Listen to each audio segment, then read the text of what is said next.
Welcome to Khadija Talimwali YouTube channel.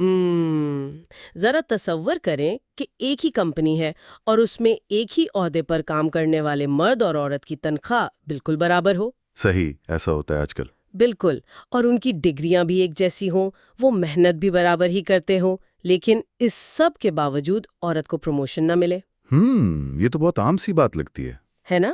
اور اگر میں کہوں کہ اس کی وجہ کوئی بہت بڑی سازش یا قابلیت کی کمی نہیں ہے، بلکہ محض مشترکہ واش رومز اور ایک ایسا ماحول ہے جو تاریخی طور پر صرف مردوں کی سہولیت کے لیے بنایا گیا تھا۔ دیکھیں، یہ سننے میں شاید تھوڑا عجیب لگے، لیکن جب ہم پروفیشنل زندگی کی حقیقتوں کو گہرائی میں جا کر دیکھتے ہیں نا، تو اکثر اوقات ترقی کے راستے میں سب سے بڑی رکاوٹیں وہ نہیں ہوتی جو کاغذوں یا پالیسیوں میں لکھی ہوتی ہیں۔ یعنی وہ بالکل سامنے نظر نہیں آتے۔ بالکل، مطلب یہ وہ چھوٹی چھوٹی بظاہر غیر اہم سی محسوس ہونے والی ماحولیاتی اور ثقافتی رکاوٹیں ہوتی ہیں جو مل کر ایک ناقابل تسخیر دیوار بن جاتی ہیں۔ صحیح۔ اور آج کے اس تفصیلی جائزے میں ہم اسی غیر مرئی دیوار کی بات کر رہے ہیں جسے دنیا بھر میں شیشے کی چھت یا گلاس سیلنگ کہا جاتا ہے۔ جی، اور اس پر بات کرنے کے لیے ہمارے پاس آج دو بہت ہی مختلف لیکن بے حد دلچسپ تحقیقی مقالے موجود ہیں۔ بالکل۔ پہلا مقالہ 2013 کا ہے جو نائجیریا کی تعمیراتی صنعت یعنی کنسٹرکشن انڈسٹری میں خواتین کو پیش آنے والی عملی رکاوٹوں کا بہت باریک بینی سے جائزہ لیتا ہے۔ اور جو دوسرا مقالہ ہے وہ 2014 کا ہے جو بالکل ہی ایک الگ دنیا کی بات کرتا ہے، یعنی فرانس کے سب سے بڑے کارپوریٹ بورڈز۔ جی ہاں، SBF 120 انڈیکس کی کمپنیوں کا۔ یہ مقالہ ان بورڈز میں خواتین کی شمولیت اور ان کی قائلانہ خصوصیات کا ایک تقابلی جائزہ پیش کرتا ہے۔ تو اگر ہم ان دونوں مقالوں کو ایک ساتھ رکھ کر دیکھیں تو یہ واقعی ایک دوسرے سے بالکل مختلف دنیاؤں کی عکاسی کرتے ہیں۔ مطلب ایک طرف نائجیریا کی دھول مٹی سے بھری ہوئی سخت محنت والی اور دور دراز تعمیراتی سائٹس ہیں، اور دوسری طرف پیرس کے چمکدار اور air condition corporate board rooms ہیں۔ بالکل ایسا ہی ہے، لیکن مزے کی بات یہ ہے کہ ان دونوں کے درمیان ایک چیز بہت مشترک ہے، اور وہ ہے طاقت کا روایتی ڈھانچہ۔ صحیح کہا آپ نے۔ اور ہماری اس گفتگو کا مقصد بھی یہی ہے کہ ہم یہ سمجھ سکیں کہ خواتین کو کیریئر میں آگے بڑھنے سے آخر کون سی چیزیں روکتی ہیں، اور جب وہ ان تمام رکاوٹوں کو عبور کر کے کامیابی کے سب سے اوپر والی سطح پر پہنچ بھی جاتی ہیں تو پھر کیا ہوتا ہے؟ کیا ان کے کام کرنے کا انداز روایتی مردانہ انداز سے مختلف ہوتا ہے یا نہیں؟ یہ ایک بہت بڑا سوال ہے۔ بالکل۔ تو چلیں اس بات کو ذرا تفصیل سے کھول کر دیکھتے ہیں۔ تو اگر ہم سب سے پہلے نائجیریا کی تعمیراتی صنعت کی بات کریں تو یہ روایتی طور پر ایک ایسا شعبہ ہے جہاں مردوں کا مکمل غلبہ رہا ہے۔ یہ تو دنیا بھر میں ہی ایسا ہے۔ جی بالکل۔ اب یہاں یہ سمجھنا بہت ضروری ہے کہ مسئلہ یہ نہیں ہے کہ وہاں خواتین کے پاس اس شعبے سے متعلق تعلیمی ڈگریاں یا مہارت موجود نہیں ہیں۔ مطلب ان کے پاس سول انجینئرنگ، پروجیکٹ مینجمنٹ اور آرکیٹیکچر جیسی تمام ڈگریاں ہیں۔ اچھا، ڈگریاں تو ہیں ان کے پاس؟ جی، لیکن اس کے باوجود جب ہم کیریئر کی سیڑھی کے اعلیٰ عہدے کو دیکھتے ہیں تو وہاں خواتین کی تعداد نہ ہونے کے برابر ملتی ہے۔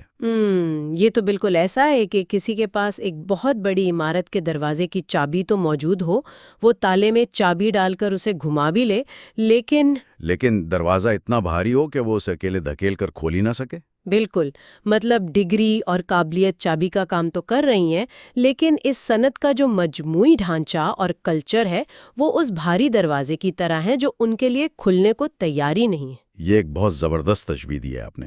خیر، اس صورتحال کی اصل وجوہات جاننے کے لیے مقالے میں لاگوس اور سانگو آٹا شہروں کی تعمیراتی کمپنیوں کے 120 کارکنوں پر ایک بڑا تفصیلی سروے کیا گیا تھا۔ اور اس کے نتائج کیا رہے؟ اس سروے کے جو نتائج سامنے آئے نا، انہوں نے بہت سی روایتی سوچوں کو بالکل غلط ثابت کر دیا۔ ایک منٹ، اس سے پہلے کہ آپ وہ نتائج بتائیں، میں یہاں ایک بات کرنا چاہ رہی تھی۔ عموماً جب ہم کیریئر میں تفریق یا گلاس سیلنگ کی بات کرتے ہیں تو سب سے پہلا خیال یہی آتا ہے کہ شاید خواتین کو نوکری ملنے میں امتیازی سلوک کا سامنا ہوتا ہوگا۔ جی، عام طور پر لوگ یہی سوچتے ہیں۔ یا پھر انہیں مردوں کے مقابلے میں کم تنخواہ دی جاتی ہوگی۔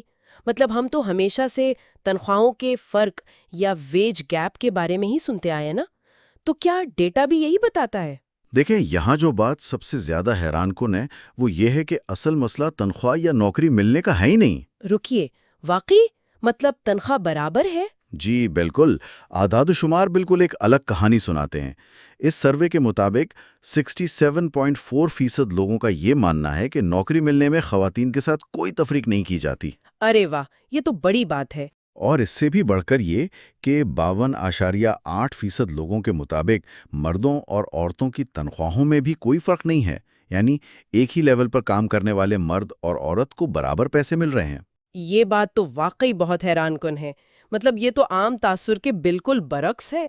تو پھر اگر تنخواہ بھی برابر ہے اور نوکری ملنے میں بھی مسئلہ نہیں ہے تو وہ کون سی غیر مرئی چیز ہے جو انہیں روک رہی ہے؟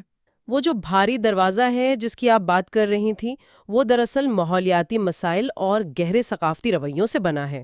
وہ کیسے؟ ذرا سمجھائیں۔ ریسرچ یہ بتاتی ہے کہ کنسٹرکشن سائٹس کا جو فزیکل ماحول ہوتا ہے وہ خواتین کے لیے بہت مشکل ہوتا ہے، مطلب کام کے طویل اوقات، دور دراز سائٹس جہاں سیکیورٹی کے مسائل ہوتے ہیں، اور سب سے بڑا مسئلہ مشترکہ واش رومز ہے۔ یونیسیکس واش رومز جہاں پرائیویسی کا کوئی تصور نہیں ہوتا۔ بالکل، اور یہ کوئی معمولی بات نہیں ہے۔ بالکل نہیں ہے، مطلب اگر ہم اسے عملی زندگی میں دیکھیں تو اگر کام کی جگہ پر آپ کی بنیادی انسانی ضروریات اور پرائیویسی کا ہی خیال نہ رکھا جائے تو انسان کی ڈگری چاہے کتنی ہی شاندار کیوں نہ ہو، وہ تنگ آ کر اس ماحول سے پیچھے ہٹ ہی جاتا ہے۔ جی بالکل، اور اس میں صرف فزیکل ماحول کا قصور نہیں ہے، ثقافتی سوچ کا عمل دخل تو شاید اس سے بھی زیادہ گہرا ہے۔ ثقافتی سوچ سے آپ کا کیا مطلب ہے؟ ذرا ان اعداد و شمار کو دیکھیں۔ سروے بتاتا ہے کہ 42.6% مرد کسی خاتون باس یا مینیجر کے ماتحت کام کرنا ہرگز پسند نہیں کرتے۔ رکیے، یہ تو ایک بہت بڑا نمبر ہے۔ ذرا سوچیں، جب کسی مینیجر کی آدھی ٹیم اسے اپنا لیڈر ماننے کو ہی تیار نہ ہو تو وہ کیسے کام کر سکتی ہے؟ بالکل، یہی تو سب سے بڑی رکاوٹ ہے۔ مطلب اگر ایک خاتون پروجیکٹ مینیجر سائٹ پر کسی کو کنکریٹ ڈالنے کا کہے اور اس کی بات کو صرف اس لیے اہمیت نہ دی جائے کیونکہ وہ ایک عورت ہے، تو پروجیکٹ تو ناکام ہو جائے گا نا، اور پھر ناکامی کا سارا ملبہ اسی خاتون پر گرے گا۔ 100% درست تجزیہ ہے آپ کا، مقالہ بھی یہی بتاتا ہے۔ اور اس کے علاوہ 52.5% لوگوں کا ماننا ہے کہ خواتین میں مقابلے کا جذبہ کم ہوتا ہے۔ ایک اور دقیانوسی سوچ۔ جی، اور ایک اور بہت بڑی رکاوٹ یہ ہے کہ خواتین میں غیر رسمی نیٹ ورکنگ کی کمی ہوتی ہے۔ ہوتا یہ ہے کہ کام کے بعد مرد حضرات اکثر آپس میں مل بیٹھتے ہیں، چائے یا کافی پیتے ہیں، اور وہیں پر ساری اہم باتیں ہوتی ہیں۔ بالکل، انہی غیر رسمی محفلوں میں اہم تعلقات بنتے ہیں اور اکثر پروموشن کے فیصلے بھی وہیں طے ہو جاتے ہیں، جبکہ خواتین اپنی خاندانی ذمہ داریوں کی وجہ سے ان محفلوں کا حصہ نہیں بن پاتی۔ تو اس کا مطلب ہے کہ قابلیت اپنی جگہ، لیکن یہ نیٹ ورکنگ، ثقافتی تعصب اور بنیادی سہولیات کی کمی وہ اصل گلاس سیلنگ ہے جس نے ان کا راستہ روکا ہوا ہے۔ جی بالکل درست کہا آپ نے۔ اب میرے ذہن میں یہاں ایک سوال پیدا ہو رہا ہے۔ اگر نائجیریا کی یہ مثال ہمیں بتاتی ہے کہ جسمانی اور ثقافتی رکاوٹیں کیریئر کے شروع میں ہی راستہ روک لیتی ہیں، تو کیا ہوگا اگر ہم ایک تجربہ کریں؟ کیسا تجربہ؟ فرض کریں کہ کوئی حکومت ایک جادو کی چھڑی استعمال کرے، یعنی ایک قانونی کوٹا لگا دے اور سب سے اوپر کی سطح پر ان تمام رکاوٹوں کو زبردستی ختم کر دے، تو کیا ہوگا؟ یہ ایک بہت ہی زبردست اور منطقی سوال ہے، اور خوش قسمتی سے ہمارے پاس اس سوال کا جواب تلاش کرنے کے لیے ایک عملی مثال بھی موجود ہے۔ تو اب ہم نائجیریا کی مشکل تعمیراتی سائٹ سے نکل کر ذرا پیرس کے پرتعیش کارپوریٹ بورڈ رومز کی طرف چلتے ہیں۔ تو کیا اس قانونی جادو کی چھڑی کے بعد خواتین وہاں کامیاب ہوئیں؟ فرانس کا ماڈل اس حوالے سے واقعی ایک بہترین ٹیسٹ کیس ہے۔ ہوا کچھ یوں کہ 2011 میں فرانسیسی حکومت نے ایک قانون پاس کیا تھا۔ اچھا، اس قانون میں کیا تھا؟ اس کے تحت یہ لازمی قرار دیا گیا کہ 2016 تک تمام بڑے کارپوریٹ بورڈز میں کم از کم 40% خواتین کی شمولیت لازمی ہوگی۔ 40%؟ یہ تو کافی بڑا ٹارگٹ تھا۔ جی، اور اس دوسرے مقالے میں اسی قانون کے پس منظر میں فرانس کی 120 سب سے بڑی کمپنیوں کے تقریباً 1250 ڈائریکٹرز کا ڈیٹا انالیسس کیا گیا۔ اب یہاں بات واقعی بہت دلچسپ ہو جاتی ہے، کیونکہ دیکھیں دنیا بھر میں اور خاص طور پر کارپوریٹ سیکٹر میں لوگ اکثر کوٹا سسٹم پر کڑی تنقید کرتے ہیں۔ جی بالکل کرتے ہیں۔ ایک عام تاثر یہی ہوتا ہے کہ کوٹا سسٹم کی وجہ سے بس نشستیں بھرنے کے لیے شاید کم قابلیت والی خواتین کو اعلیٰ عہدوں پر بٹھا دیا جائے اور اس سے میرٹ کا خون ہوگا۔ تو کیا پیرس کے بورڈ رومز کا ڈیٹا اس تنقید کو درست ثابت کرتا ہے؟ قطعی نہیں۔ مقالے کا ڈیٹا اس عام تاثر کو پوری قوت سے رد کرتا ہے۔ میں بتاتا ہوں کیسے۔ جب محققین نے ان ڈائریکٹرز کی تعلیمی اور پیشہ ورانہ قابلیت کا جائزہ لیا تو مردوں اور خواتین کے درمیان قابلیت کا کوئی واضح فرق نظر ہی نہیں آیا۔ واقعی دونوں برابر تھے؟ جی، یہاں آپ کو فرانس کے تعلیمی نظام کے بارے میں ایک دلچسپ بات بتاتا ہوں۔ فرانس میں ایک انتہائی ایلیٹ تعلیمی نظام ہے جسے گران ایکول کہا جاتا ہے۔ اس میں HEC اور پولی ٹیکنیک جیسے مشہور ادارے شامل ہیں۔ یعنی وہ ان کی آئی وی لیگ کی طرح ہیں؟ بالکل، اور ڈیٹا یہ ثابت کرتا ہے کہ مرد ہوں یا خواتین، بورڈ روم تک پہنچنے والے زیادہ تر لوگ انہی اعلیٰ ترین اداروں سے پڑھ کر آتے ہیں۔ اچھا، اس کا مطلب یہ ہوا کہ قابلیت کا پول تو ہمیشہ سے وہی موجود تھا۔ مطلب خواتین کے پاس وہی بہترین ڈگریاں تھیں، وہی تعلیمی پس منظر تھا جو مردوں کے پاس تھا۔ بالکل ایسا ہی ہے۔ وہ صرف اس لیے پیچھے نہیں تھیں کہ ان میں ٹیلنٹ کم تھا، بلکہ اس لیے پیچھے تھیں کیونکہ وہ جو بھاری دروازہ تھا نا، وہ اندر سے بند تھا، اور اس قانون یا کوٹے نے بس اس دروازے کو توڑنے کے لیے ایک ہتھوڑے کا کام کیا۔ جی، آپ نے بالکل درست نتیجہ نکالا ہے۔ ٹیلنٹ موجود تھا، مسئلہ صرف رسائی کا تھا۔ بورڈ روم میں نیا کیا لے کر آتی ہیں؟ یہ ایک بہت اہم پہلو ہے اس ریسرچ کا۔ کیا وہ صرف مردوں کی ہی ایک اور شکل بن کر پرانے طریقوں پر کام کرتی ہیں، یا ان کے فیصلہ سازی کا انداز مختلف ہوتا ہے؟ اگر ہم اس بات کو وسیع تر تناظر میں دیکھیں تو کارپوریٹ مینجمنٹ کی دو مشہور تھیوریز ہمیں یہ فرق سمجھنے میں مدد دیتی ہیں۔ کون سی تھیوریز؟ ایک ہے ایجنسی تھیوری اور دوسری ہے resource dependency theory. Agency theory بنیادی طور پر یہ کہتی ہے کہ بورڈ کا کام رکیے، اس سے پہلے کہ ہم مزید کارپوریٹ اصطلاحات میں گم ہو جائیں، یہ ایجنسی تھیوری ذرا بھاری لفظ لگ رہا ہے۔ کیا ہم اسے کسی سادہ سی مثال سے سمجھ سکتے ہیں؟ جی بالکل سمجھ سکتے ہیں۔ مطلب کیا ہم اسے یوں دیکھ سکتے ہیں کہ جیسے کسی کھیل میں ایک ایسا ریفری ہو جو کسی بھی کھلاڑی کا دوست نہ ہو، تاکہ وہ بغیر کسی دباؤ کے بالکل شفاف فیصلے کر سکے؟ ارے واہ، یہ تو ایک بہت ہی شاندار مثال دی آپ نے۔ جی ہاں، ایجنسی تھیوری کا لب لباب یہی ہے کہ بورڈ کا کام کمپنی کے مینیجرز کی کڑی نگرانی کرنا ہے، تاکہ وہ اپنے فائدے کے بجائے کمپنی کا سوچیں۔ بالکل، اور جو شخص جتنا غیر جانبدار ہوگا وہ اتنی ہی اچھی نگرانی کر سکے گا۔ اور دوسری جانب جو ریسورس ڈیپینڈنسی تھیوری ہے، اسے آپ یوں سمجھ لیں کہ بورڈ ممبران ایک سفیر یا ایمبیسڈر کی طرح کام کرتے ہیں۔ یعنی وہ کمپنی کو باہر کی دنیا سے جوڑتے ہیں۔ جی، وہ نئے وسائل اور نیٹ ورکس لے کر آتے ہیں، اور ڈیٹا ثابت کرتا ہے کہ خواتین ان دونوں حوالوں سے بورڈ کو ایک بالکل نیا زاویہ دیتی ہیں۔ زبردست۔ تو اب بتائیں کہ خواتین ڈائریکٹرز ان دونوں کرداروں میں، یعنی غیر جانبدار ریفری اور سفیر والے رول میں کیسے فٹ بیٹھتی ہیں؟ سب سے پہلے تو ہم عمر اور تجربے کے فرق کو دیکھتے ہیں۔ ڈیٹا کے مطابق خواتین ڈائریکٹرز کی اوسط عمر 53.5 سال ہے، جبکہ مردوں کی 59.5 سال ہے۔ تو وہ کم عمر ہیں۔ جی، اور ان کا بورڈ پر رہنے کا دورانیہ دیکھیں، جسے ٹینیور کہتے ہیں، تو خواتین کا اوسطاً 3.7 سال ہے، جبکہ مردوں کا 5.6 سال ہے۔ تو اس کا مطلب ہے کہ وہ ان بورڈ رومز کی دنیا میں نسبتاً نئی ہے، اور یہ بات سمجھ میں بھی آتی ہے کیونکہ وہ نئے قوانین کے تحت حال ہی میں شامل ہوئی ہیں۔ بالکل۔ اب ان کے اس غیر جانبدار ریفری والے کردار کو دیکھتے ہیں۔ اعداد و شمار بتاتے ہیں کہ خواتین بورڈ میں زیادہ تر آزاد ڈائریکٹرز یعنی آؤٹ سائڈرز کے طور پر کام کرتی ہیں۔ اچھا، کتنی خواتین آؤٹ سائڈرز ہوتی ہیں؟ 61.8% خواتین آؤٹ سائڈرز ہیں، جبکہ مردوں میں یہ شرح صرف 43.1% ہے۔ ذرا اس بات کو مزید واضح کریں گے، مطلب آؤٹ سائڈر ہونے کا عملی فائدہ کیا ہوتا ہے بورڈ روم میں؟ دیکھیں، جب پرانے دوستوں کا ایک ہی گروپ سالوں سے بورڈ میں بیٹھا ہو نا، تو ایک دوسرے کے فیصلوں کو چیلنج کرنا بہت مشکل ہو جاتا ہے۔ اسے گروپ تھنک کرتے ہیں۔ ہاں، وہ ایک دوسرے کی غلطیوں پر پردہ ڈالنے لگتے ہیں۔ بالکل، لیکن آؤٹ سائڈر ہونے کا مطلب یہ ہے کہ یہ خواتین کمپنی کی پرانی سیاست یا برسوں پرانے ذاتی تعلقات کے بوجھ تلے نہیں دبی ہوتی۔ تو وہ زیادہ کھل کر بات کر سکتی ہیں؟ جی، وہ مشکل سوالات پوچھنے اور آزادانہ فیصلے کرنے میں زیادہ بااختیار محسوس کرتی ہیں۔ وہ بلا جھجک پوچھ سکتی ہیں کہ ہم یہ کام پچھلے 10 سال سے اسی طرح کیوں کر رہے ہیں، اور یہی وہ کڑی نگرانی ہے جو ایجنسی تھیوری مانگتی ہے۔ یہ تو واقعی ایجنسی تھیوری کا بہترین عملی نمونہ ہے، لیکن ان کے پیشہ ورانہ پس منظر کے بارے میں ریسرچ کیا بتاتی ہے؟ کیا وہ بھی مردوں کی طرح صرف فائنانس یا مارکیٹنگ کے شعبوں سے آتی ہیں؟ نہیں، بالکل نہیں، اور یہیں سے ریسورس ڈیپینڈنسی تھیوری والی بات ثابت ہوتی ہے۔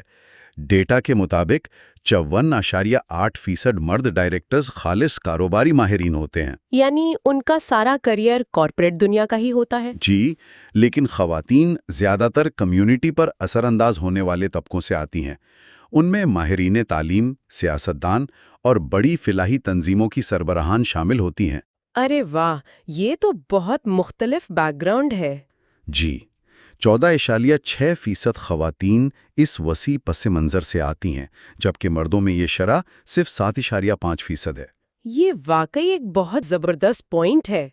اس کا مطلب ہے کہ جب بورڈ روم میں صرف مرد تھے تو گفتگو شاید صرف منافع، نقصان اور بیلنس شیٹ کے گرد گھومتی تھی۔ بالکل، صرف پیسوں کی بات ہوتی تھی۔ لیکن جب خواتین آئیں جن کا پس منظر فلاحی یا سماجی ہے، تو اچانک وہاں یہ سوال اٹھنے لگا ہوگا کہ کمپنی کے اس فیصلے کا معاشرے پر کیا اثر پڑے گا، یا ہمارے ملازمین کی فلاح و بہبود کیسی ہے؟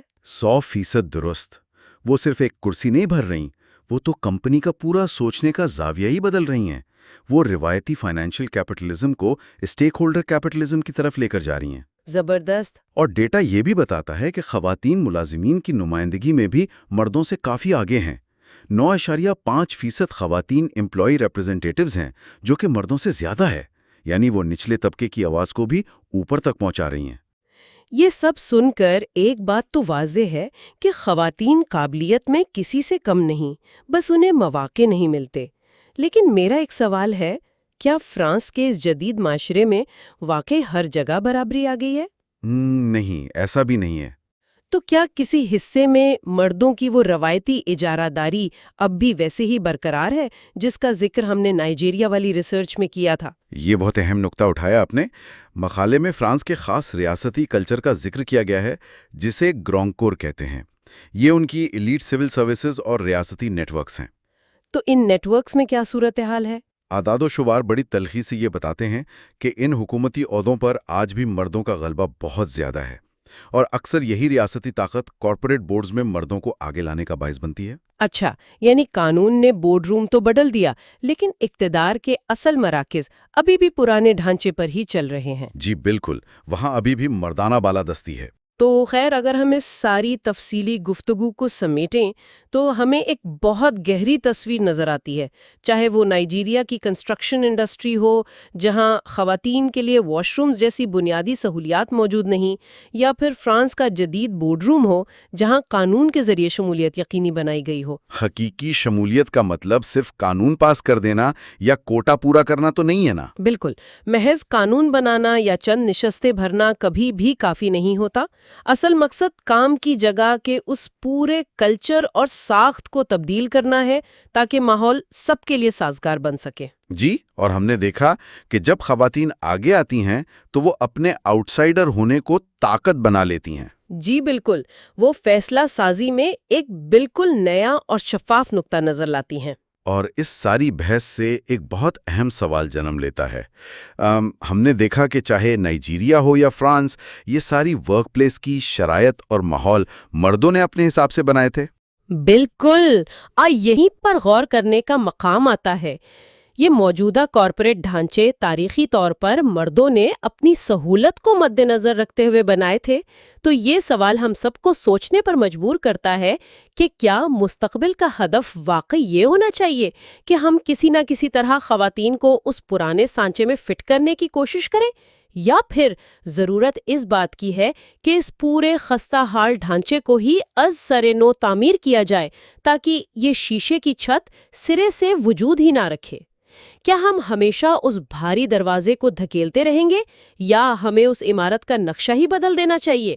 خیر، اسی سوال کے ساتھ ہم آج کی یہ گہری گفتگو یہیں ختم کرتے ہیں۔ Thank you for watching Khadija Talimwali YouTube channel.